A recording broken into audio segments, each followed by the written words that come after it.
Adesso la partita è sul tavolo della politica cioè, saremmo degli ingenui se avessimo pensato che questa era una partita che si giocava così in 4-4-8 e che si sarebbe potuto dire alla fine che tutti vissero felici e contenti.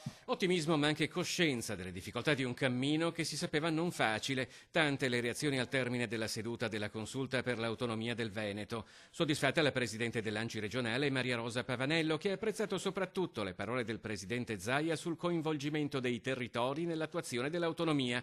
L'ANCI Veneto, ha detto, continuerà ad essere a fianco della regione e del suo governatore, offrendo il proprio contributo in termini di proposte, soluzioni e dialogo. Preoccupato dalla reazione politica delle regioni del Sud, invece il presidente regionale di Confturismo Marco Michielli, a Venezia anche in veste di vicepresidente di Confcommercio Veneto, che teme che il passaggio parlamentare possa essere un modo per rinviare la questione a dopo le elezioni europee, se non alla prossima legislatura.